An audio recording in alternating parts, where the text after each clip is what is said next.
Hello, everyone. Welcome back to Cascadia Inswinger. I'm Eddie Smith with my co-host John Floresca, and it was a fun one for Seattle fans as they ended up just dismantling LAFC 3-1.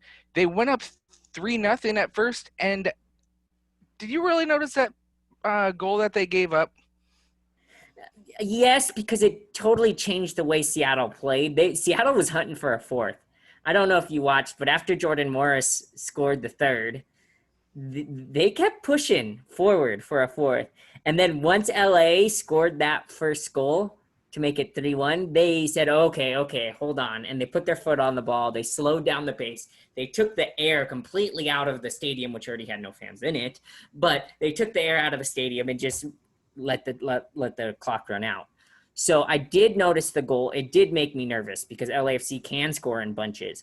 But Seattle is Seattle. They took care of business, and 3-1 is just, it's gorgeous. It's a great way to continue this season coming up off of back-to-back 3-goal games.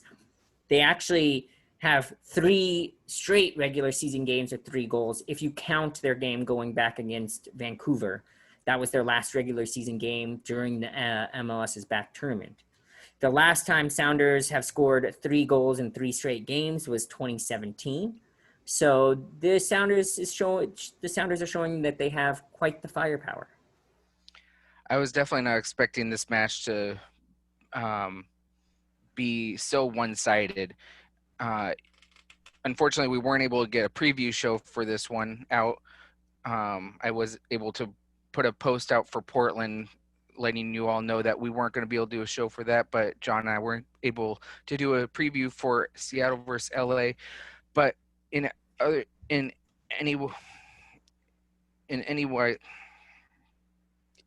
any case, I was actually thinking this game was going to be more like a 1-1, more of a defensive battle than the 3-1 scoreline that we got. And it was just a fun match to watch. Unfortunately, I wasn't able to watch it live because I had to be up at 2 a.m. But I was able to catch the extended highlights and everything, and it still was a lot of fun to watch. Absolutely. And Rui Diaz got this game going pretty early in the 11th minute with his remarkable goal from about 35 yards out. If you haven't checked out that highlight, just go look at MLS voting for goal of the week and you'll find it in there. That gave the Sounders that 1-0 lead. And after that 1-0 lead, I honestly thought the Sounders are going to concede. I thought it was going to get to that 1-1 scoreline that you were thinking because they weren't pushing the ball anymore, and the Sounders were getting the ball in decent areas. A couple times I noticed Gustav Svensson and Joao Paulo get the ball in front of LAFC's midfield, and instead of pushing into that space, they kind of just put their foot on the ball. And when I saw that happening, especially around the 35th minute of that first half, I thought the Sounders were going to try to bunker and get a 1-0 win, which we all know doesn't happen against a team like LAFC. But they came out in the second half, and all of a sudden they started taking that space, and they found 2 goals within the first 5 minutes. It was like bang, bang.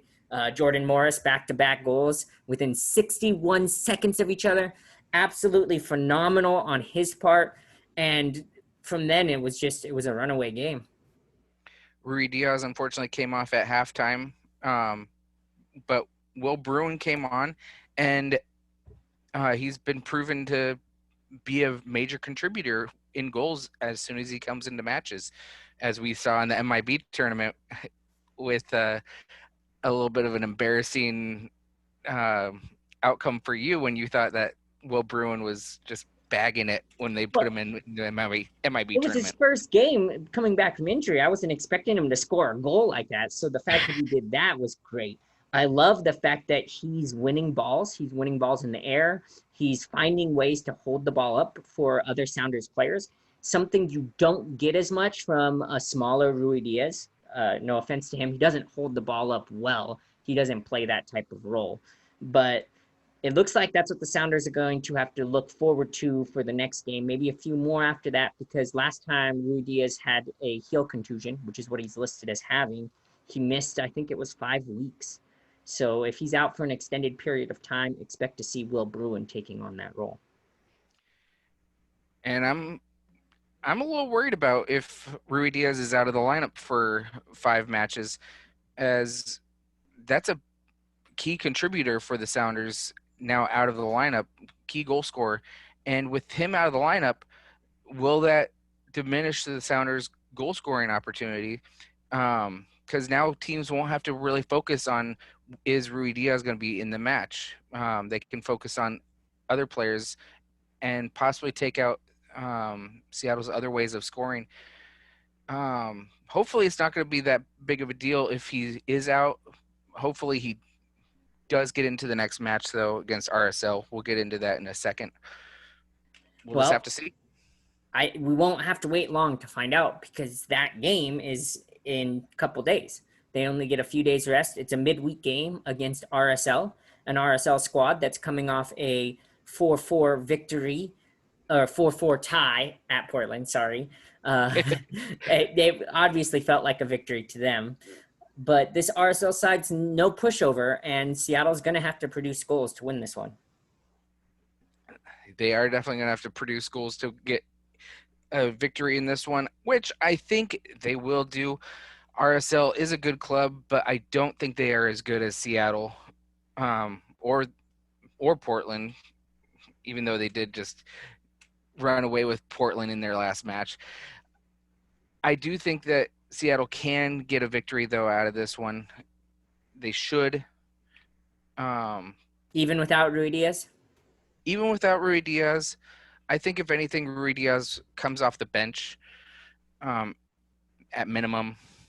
I'm very optimistic that it's not that big of a injury and he will be able to come off the bench for the Sounders.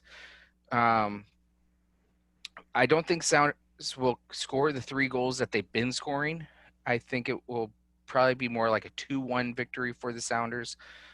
But in this match, there's not really much in it saying that the Sounders are not going to come away with points in this one for me.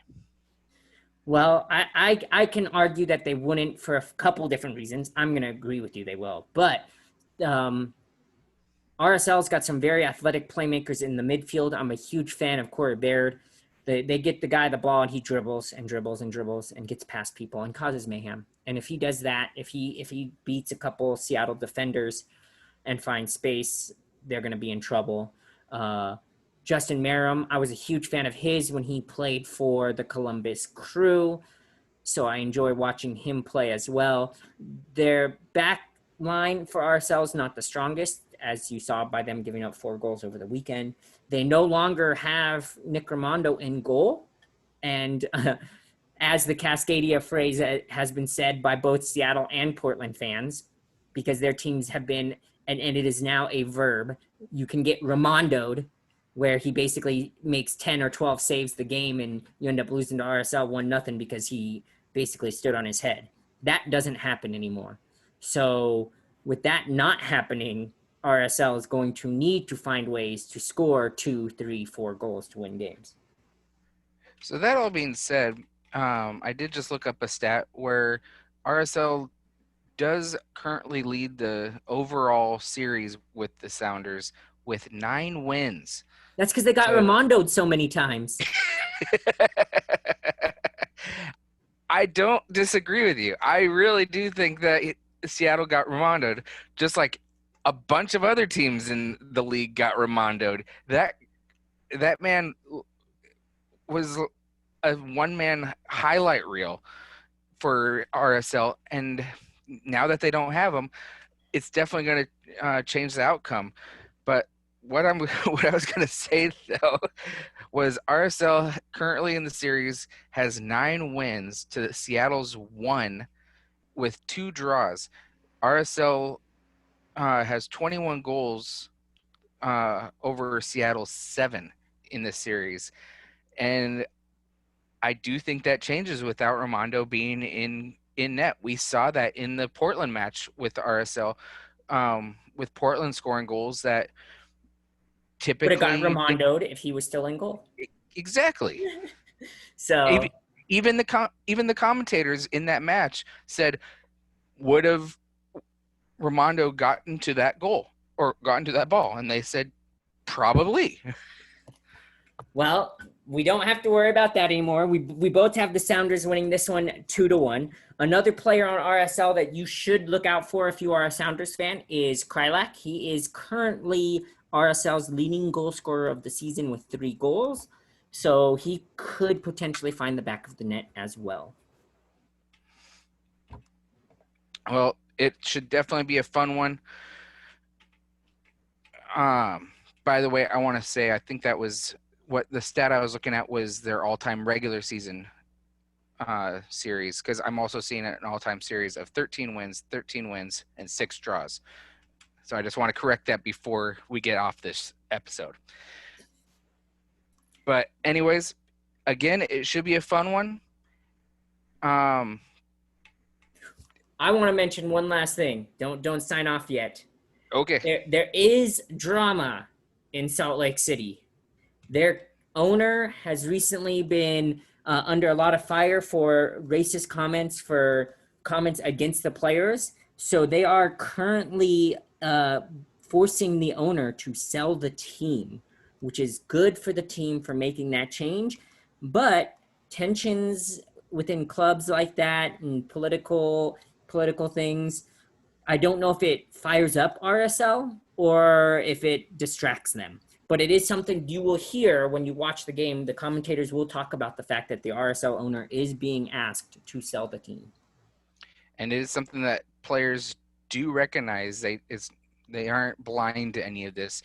You and I both know this with following our favorite European soccer team in Newcastle, with the sale of that going on over there. Players did always talk about they are aware of what's going on. They always said that they're trying to make it so it's not a distraction, but that could be the case here in RSL. Just wondering what kind of direction RSL takes in the future. So maybe that bodes well for Seattle going into this match. Maybe it does. Well, we hope you guys enjoyed the show. Let us know your comments, thoughts, predictions for the game in the comment section below. And as always, go Cascadia.